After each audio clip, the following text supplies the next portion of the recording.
Welcome to Healing Time. Today we're diving into a topic that touches every heart at some point.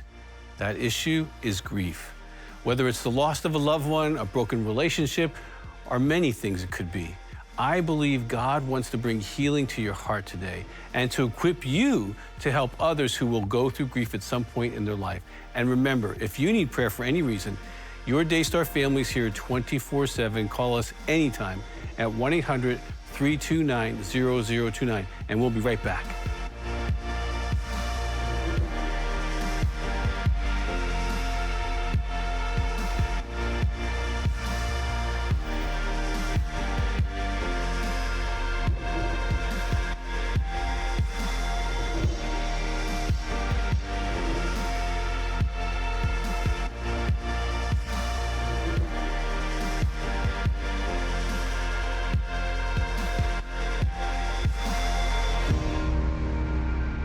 Today's topic is grief. Now, grief is one of the most universal experiences that we all will have at some point. You know, we're all going to experience loss of some kind, and yet it's very personal. It's very unique to every person, how they grieve in different circumstances, different situations.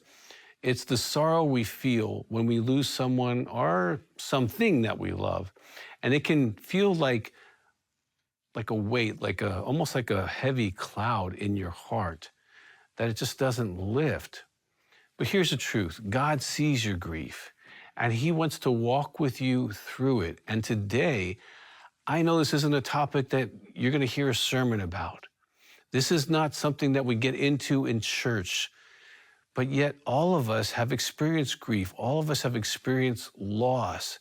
And today, I want to help you be able to address that, but I also want you to be able to minister more intelligently. That's what Healing Time is. We want to go into those little crevices of our lives that the church may not be addressing, but we can start being ministers in those areas, and we can be Jesus as someone who's carrying a burden.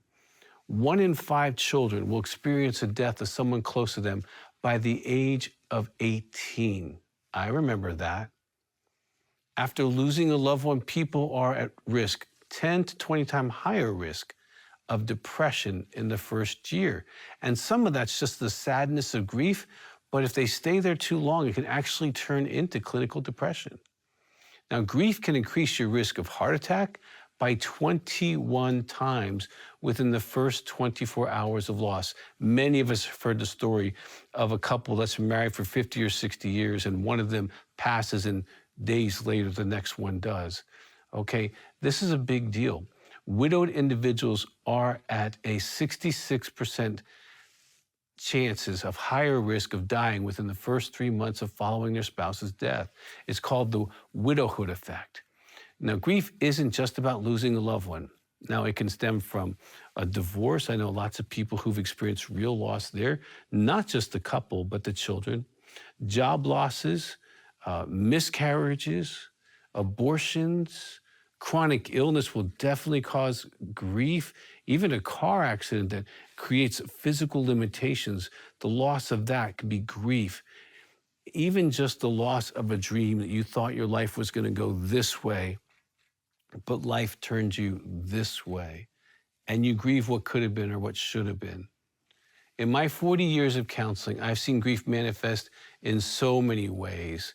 The sadness, the anger, sometimes guilt, the physical symptoms, getting sick like a lot during grief, having car accidents, not being focused, being tired, even chest pain or anxiety symptoms, weakened immunity, where they're getting the flu constantly for a whole year. But I've also seen God bring hope to the most brokenhearted. You know, he's close to the brokenhearted, and I love that. The Bible's full of grief and how God responds to grief. In Psalm 34:18, it says this: "The Lord is close to the brokenhearted and save those who are crushed in spirit." God doesn't stand far off. He is right there. He's ready to comfort you. He's ready to minister to you. He's ready to talk to you. Now, let's look at 2 biblical examples of grief. The first one is really a very common one to pick, and that is Job. In Job chapter 1, Job lost his children, which is probably one of the hardest griefs anyone will ever experience when you outlive your children. He lost his wealth. He lost his health, all within a 24-hour period of time. His grief was so overwhelming that he tore his clothes and he mourned. Yet in Job 121, he fell to the ground and he worshiped. And he said this, "Naked I came from my mother's womb, and naked I will depart. The Lord gave, and the Lord has taken away. May the name of the Lord be praised." He put his faith in God. Job's faith didn't erase the pain that he was in. All those losses were real, but it kept him anchored in the darkest moments to say that God is still real. God is still loving. God is still kind. I believe in the nature and the heart of God in my situation. And God eventually restored Job to everything, double everything, okay? And showing grief, that's not a bad thing. It's a good thing to cry. It's a good thing to feel. It's a good thing to be sad as you go through the various stages of grief. But go with God. Talk to him and say, "Father, I'm feeling sad," or "Father, I'm angry that this happened. Father, I want to cry," because grief, the waves of grief are real. I remember losing both of my fathers, and sometimes it would just hit me, and it would just be a grief, okay? Let's talk about Jesus and his grief. In John 11:35, this is a very famous verse, okay? It's the shortest verse in the Bible, okay? Everyone has memorized this, Jesus wept. But those two words carry a ton of meaning. Lazarus was one of Jesus' closest friends, maybe one of his best friends, because he was connected to this whole family. Sometimes we see Jesus as kind of like some kind of caricature walking through. But he was a person who had real friends, real relationship, ate with people, had breakfast with people, went for walks with people, maybe went fishing with people, right? All this kind of stuff. And Lazarus was kind of in that inner circle. And even knowing he would raise Lazarus, Jesus entered the deep pain of loss. Jesus, fully God and fully man, experienced grief just like all of us do. And his example shows us that it's okay to experience these emotions. The fact that Jesus could cry in the moment because of the loss of his friend and seeing the pain of everyone around him, he joined in, even though Lazarus' story didn't end in death, okay? But it does for us today. Grief isn't a sign of weak faith, okay? It's a sign that you love someone very deeply. I tell people all the time when they're grieving, the pain that you experience is a compliment to that person. It means that you valued them, and they probably valued you. Many people actually can feel, they can feel funny, or they can feel even guilty about grieving, okay, thinking that maybe they're weak. But no, your grief is going to take down probably your battery to maybe 70, 80%. And it's normal for that to happen. According to the Grief Recovery Institute, 75% of grieving people feel pressure to kind of move on, to get back to normal. And I would say as a minister that you are, don't encourage people to get back to normal. Encourage them to be where they are. I say, listen, you're at about 80% for the next 12 months. Stop expecting 100%. Allow yourself to recharge after grief. Okay? Feeling the need to move on can complicate your healing. Like, I'm supposed to do this. I should do this. Don't tell yourself what you should be experiencing. Experience what you're experiencing. And let people that are in grief, let them be there, okay? There's different stages of grief. We're going to talk about that in a moment.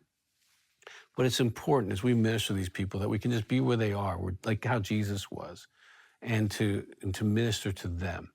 So your grief, it's valid, whatever it is, okay, no matter what the cause. God's not afraid of your tears. He's not afraid of your questions, okay? Healing actually starts when you invite God into the pain, okay? And here's a practical step that you can take today.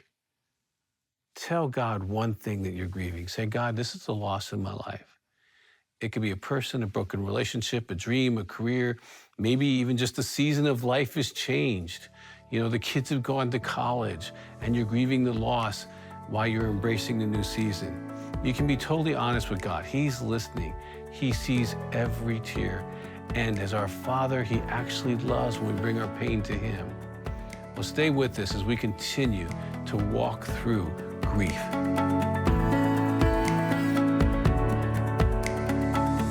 Dr. Doug has been a licensed counselor for over 30 years and has helped thousands of people on their journey to healing. His resources are grounded in decades of research and biblical truths to ensure people receive the support they need and to live their best life. If you would like to benefit from Dr. Doug's incredible resources, including his books, DVDs, and workbooks, visit daystar.com/healing time and start your journey to healing today. Welcome back to Healing Time. If you've ever experienced grief in your life, you know the process is not exactly a straight line. And as a Westerner, I'm talking about, Western culture, we like linear things. We like things to go 1, 2, 3, 4, 5. We're not really great with things that go 1, 5, 4, 2, 6, 4, okay? And it kind of bounces back like that, okay? Grief it's a journey. Okay, you can be fine for days and all of a sudden, wham, you get hit with a strong feeling and you can be crying or you can just feel like glazed over, maybe just missing a few moments as you kind of disconnect. Okay, it's not linear, it's not logical, it's not easy, it doesn't always make sense because you can go from happy to sad to angry all within a short period of time. You think, what is going on with me? You are grieving, or the person you're ministering to is grieving. Okay, these emotions, they come in waves. And a lot of us, honestly, we don't have really good skills at emotions. We have a great book on our website called Emotional Fitness. I would suggest everyone get that book to be ministering intelligently about emotions, because if you can communicate how they feel to them and you can mirror back how they're feeling, they can know you're connecting to their heart, okay? But after losing a loved one, your grief can be triggered in everyday moments, holidays, seeing their bike in the garage, a T-shirt that they used to wear, a favorite song comes on the radio, even just a certain color that they enjoyed.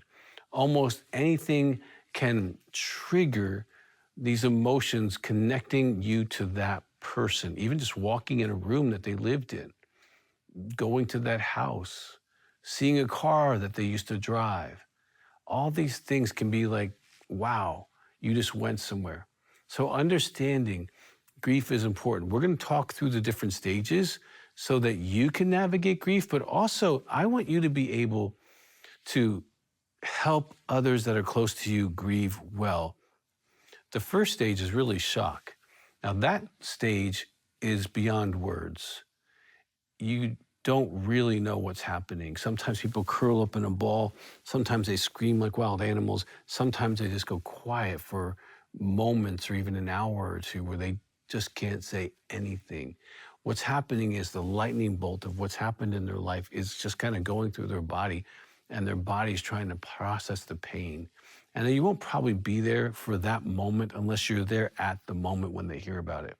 But if you're in ministry and you're the person who's going to be there when they receive the news, what you're seeing is shock, okay? It's not demonic. It's not them having a breakdown.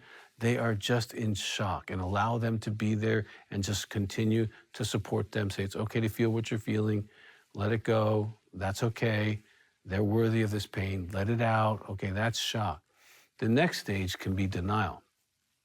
Now, denial is a mechanism to help you process grief. Grief is a whole mechanism to go from painful reality that you don't want in your life to accepting the painful reality in your life.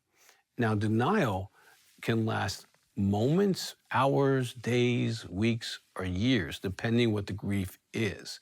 Denial is kind of like, no, this didn't happen. That wasn't them in the accident. There's a misunderstanding. It couldn't be my son. all of that, and it can go on for a while. People sometimes are in denial about things in their life for decades, okay? But most people in this stage experience kind of a feeling of numbness, and they kind of go in and out of, let's just say, reality, okay? They have quite a hard time accepting the reality of a loss. In John 20:11-15, here's a classic case of denial. After Jesus' death, now Mary stood outside the tomb crying, and as she wept, she bent over to look into the tomb and saw two angels in white. They were seated where Jesus' body had been, one at the head and the other at the foot. And they asked her, "Woman, why are you crying?" "They have taken my Lord away," she said, "and I don't know where they have put him." At this, she turned around and saw Jesus standing there, but she did not realize that it was Jesus. He asked her, "Woman, why are you crying? Who is it you were looking for?" Thinking he was the gardener, she said, "Sir, if you've carried him away, tell me where you have put him, and I will get him." Jesus was standing right there in front of Mary Magdalene, and her grief didn't allow her to recognize him. Anger is another stage of grief. It's legit.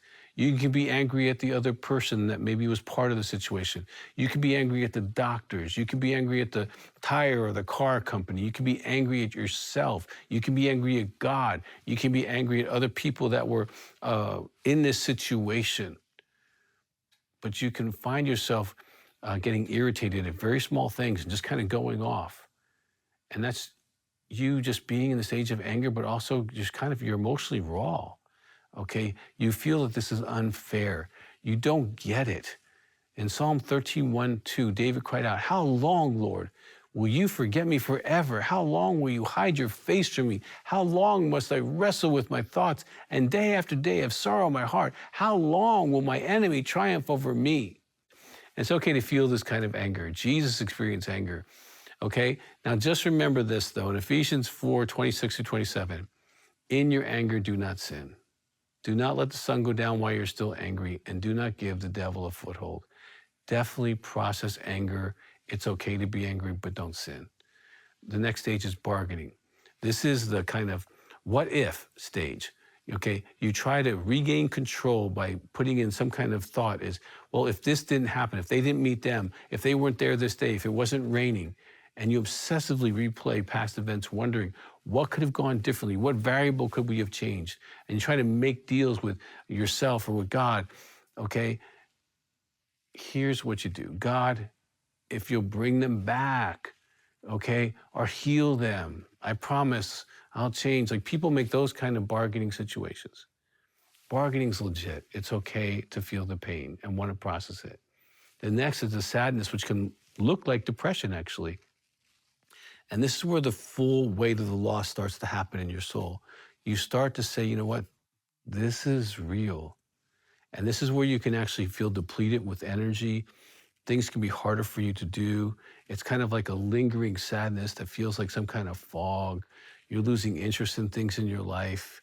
You withdraw from others. And you might find yourself frequently crying or having sleep issues or even weight gain or weight loss because you don't want to eat or you're eating all the time. And again, this is a normal stage of grief. Allow yourself to be sad. The next stage of grief is acceptance.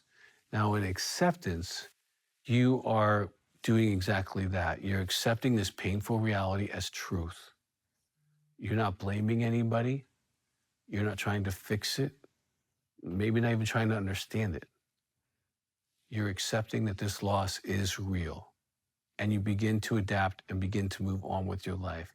You begin creating routines and finding meaning again and moving through to the other side. And you can honor the memory of the person without being paralyzed.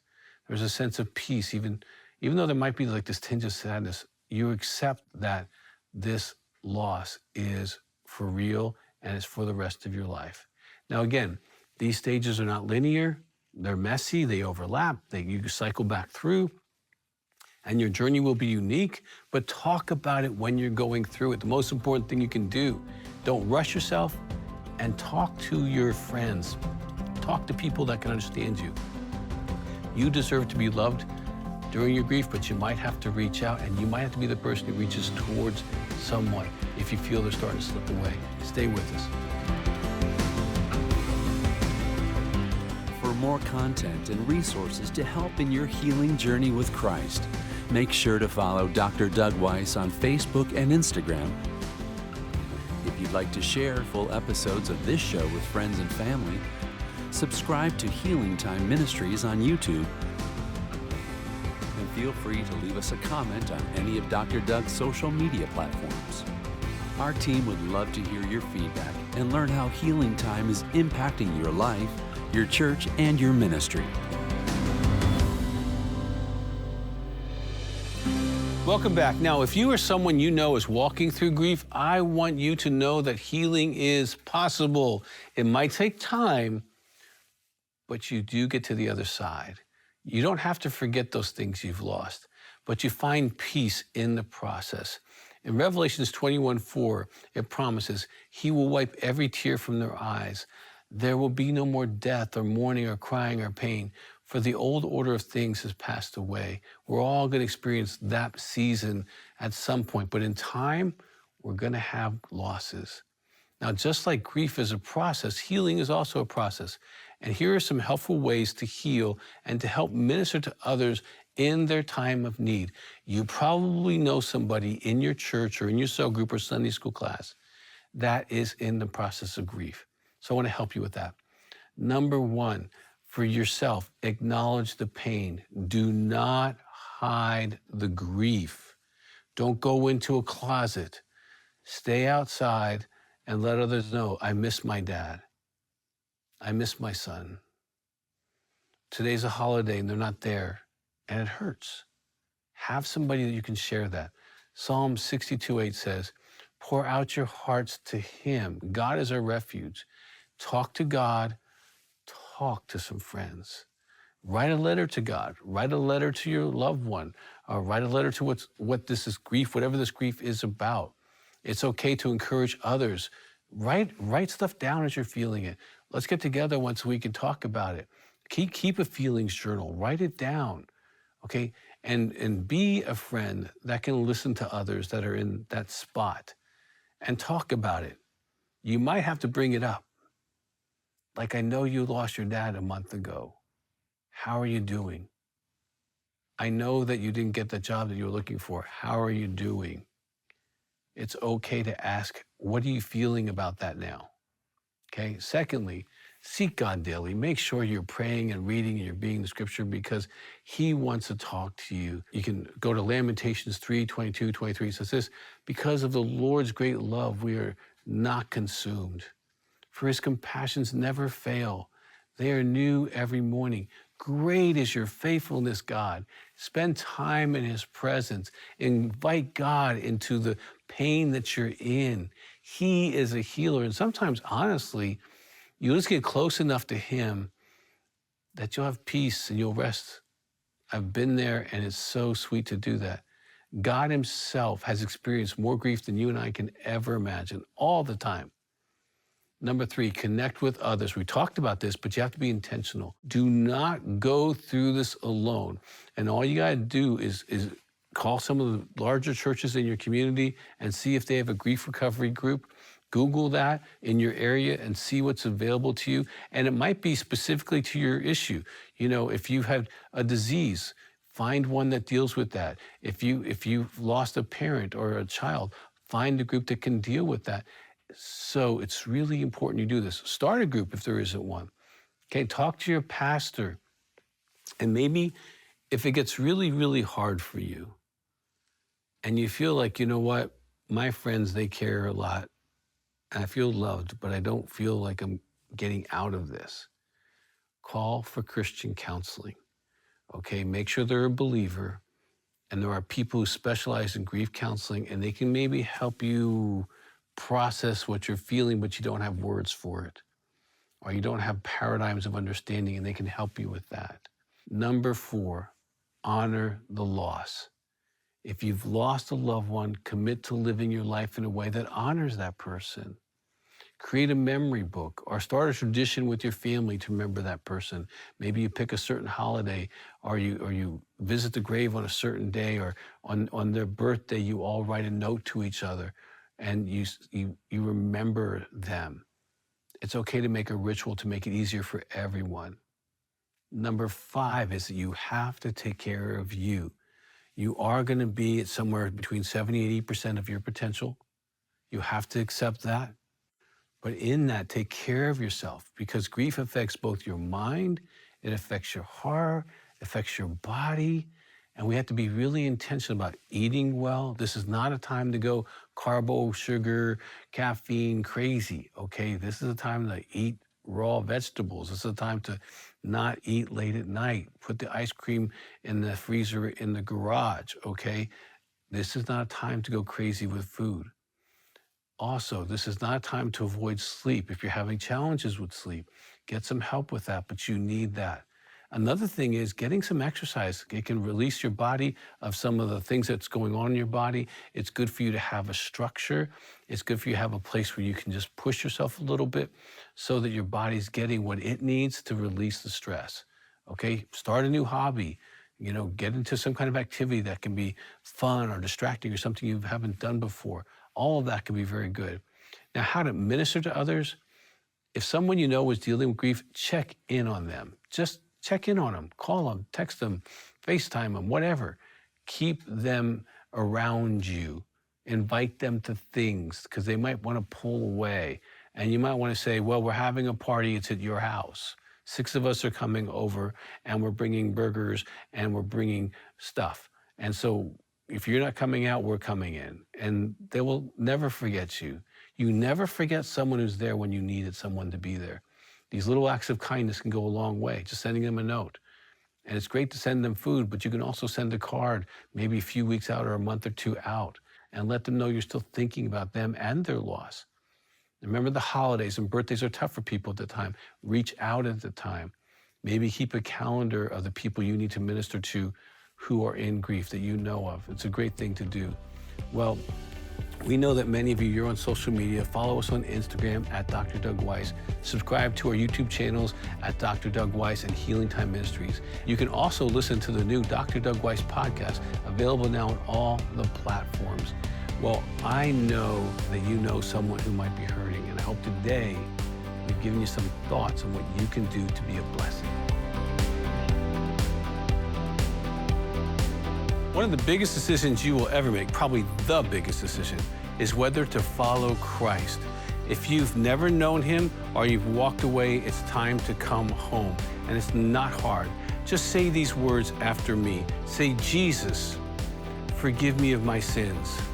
I believe you died on a cross for me, and your blood paid for everything. Fill me with your spirit. In Jesus' name. If you said anything even remotely like that, he heard your heart and you made him Lord, please give us a call so we will get you the Gospel of John today so that you can start walking out your new faith in Christ.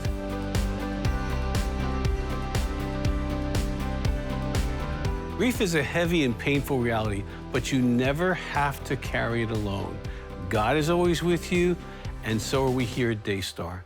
If you need prayer for anything, give us a call, 1-800-329-0029. And until next time, share Jesus, really share him with somebody.